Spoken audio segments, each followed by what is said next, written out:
Bien, tenemos en la línea telefónica a Yacel Román, politólogo, especialista en política internacional. Buenos días, Yacel, ¿cómo estás? Buen día, aquí desde luego pendiente igual de lo que pasa en ese hermano país de Venezuela, hoy la principal historia de la región latinoamericana. ¿Cuál tú crees que va a ser la salida a esta nueva crisis?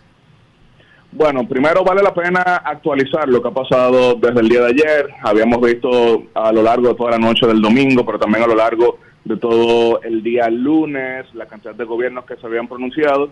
Pero yo quiero enfatizar las organizaciones que fueron invitadas por el régimen, que fueron recibidas por el régimen, que fueron acreditadas por el mismo régimen para observar las elecciones. Por ejemplo, el Centro Carter, de mucho historial en procesos electorales aquí mismo en República Dominicana, en Nicaragua, pero en la misma Venezuela, que fueron quienes observaron el referéndum revocatorio del 2004 y que hoy tenían una misión quizá no tan grande, pero sí con presencia importante en Venezuela, igual pidieron la publicación de actas para poder darle credibilidad al resultado.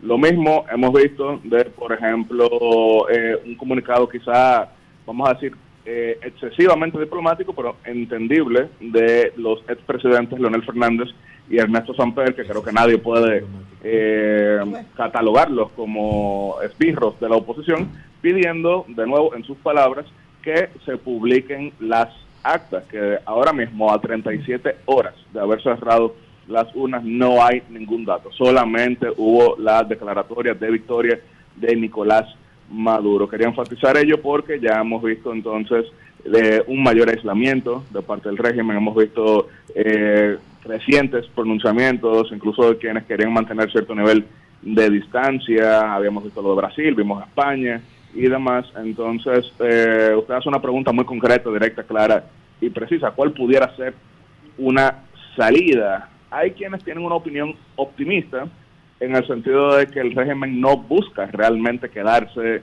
en la presidencia, sino que está utilizando esto para negociar desde una posición de mayor fuerza, lo cual no es inédito en la historia política latinoamericana, pero desde luego también están quienes entienden que todas estas decisiones, comenzando por la expulsión de personal diplomático, apunta a un arreciamiento de la persecución, porque de esa manera pues impide espacios de asilo para posibles persecuciones de opositores. Esa es una preocupación mayúscula, pero quiero volver a resaltar que no es inédito en la historia política latinoamericana que se den unas elecciones, que haya intento de desconocimiento y que después exista una salida. Ustedes recordarán muy bien 1989, cuando Guillermo Endara se presentó a elecciones en Panamá, el coronel Noriega no quiso reconocer el resultado, sino que anuló las elecciones. Después eso llevó a la invasión de Estados Unidos a Panamá y la juramentación de Endara. Eso es imposible en Venezuela por las diferencias geográficas. Panamá es mucho más pequeño que Venezuela. Pero también recordaremos, por ejemplo, Bolivia de 1978, cuando también hubo intento de desconocimiento de elecciones por parte del general Hugo Banzer, pero después cayó el derrocado. Hazel, ¿cómo queda parado Estados Unidos? ¿Cómo quedan parados los demócratas frente a esta situación? Porque esas elecciones y las concesiones que ellos le hicieron recientemente a Maduro se supone que eran parte de unas negociaciones. Incluso, no sé, en la presidencia de Trump, cuando hubo sectores que estuvieron mediando, se había llegado al acuerdo de esperar que los republicanos se fueran del poder para buscarle una solución negociada al tema de Venezuela. Y eso no ha pasado.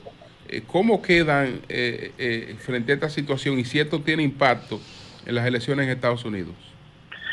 Si esto no lleva a una situación más, vamos a decir, propicia para la paz y la estabilidad en Venezuela, inevitablemente va a afectar las perspectivas del actualmente oficialista Partido Demócrata, más que todo en asientos congresuales en el estado de la Florida. ¿Por qué digo asientos congresuales?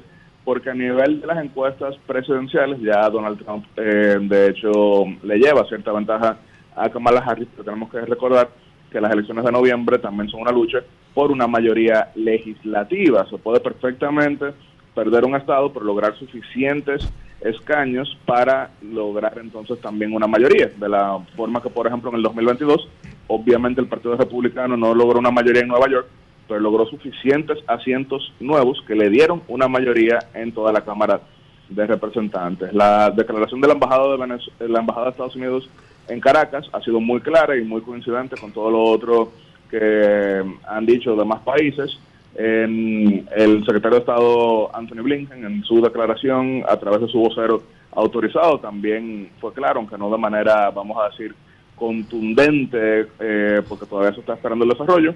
El mayor cuestionamiento ha sido a la declaración de la candidata y vicepresidenta Kamala Harris, que muchos han querido leer como un anuncio de que si se queda Maduro, pues trabajarían con dicho gobierno. Esas declaraciones fueron antes de la proclamación y fueron antes de que se diera esta situación, que vuelvo y repito, son ya prácticamente 37 horas sin resultados.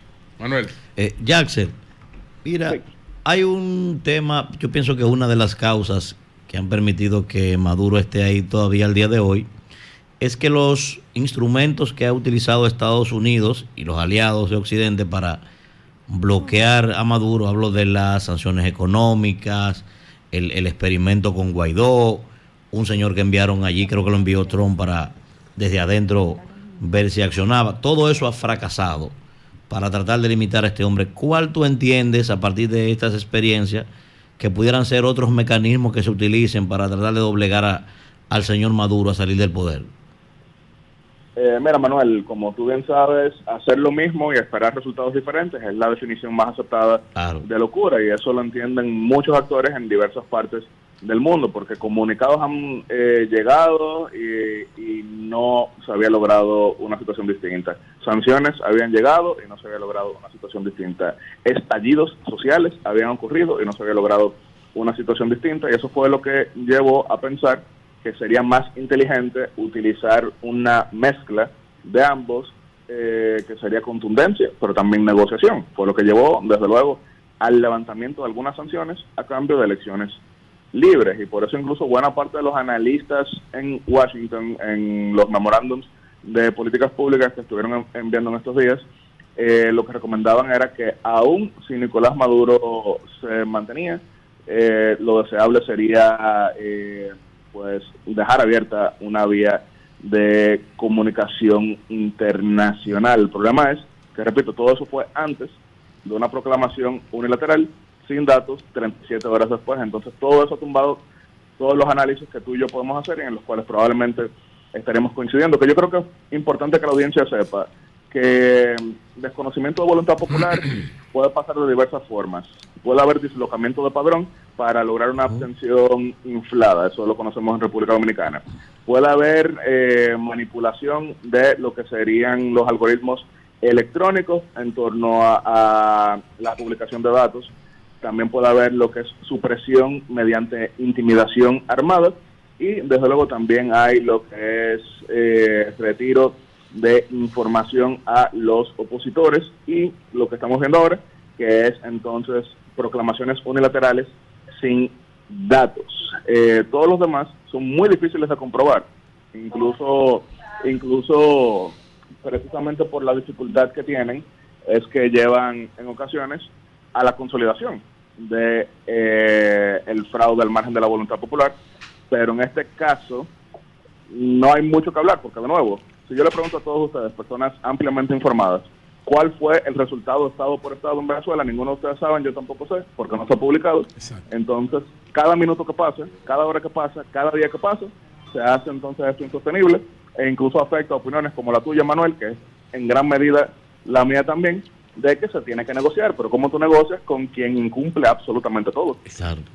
Finalmente, Pedro. Haxel, según el informe del presidente Fernández y el propio Nicolás Maduro, a eso de las 10 de la noche se produjo una especie de cortocircuito cibernético en el centro principal donde se estaban contando el tema de las votaciones en Venezuela. Eso duró aproximadamente hasta el otro día, a las 10 de la mañana, cuando de buenas a primeras declararon ya que habían contado más del 80% y declararon ganador, e incluso el presidente del Consejo Nacional Electoral de Venezuela dijo que era irreversible el resultado con más del 80% de las actas y le daba un 51.2 al presidente actual Nicolás Maduro y un 44.2 al candidato González Urrutia. ¿Tú crees que en ese lapso de tiempo, cuando se produjo este cortocircuito electrónico en el sistema electoral, ahí fue que se produjo lo que la oposición denomina como el gran fraude, que según María Corina, ellos tienen el 73% de las actas y con ese 73 computado le da 6 millones y tanto de votos para un 70%?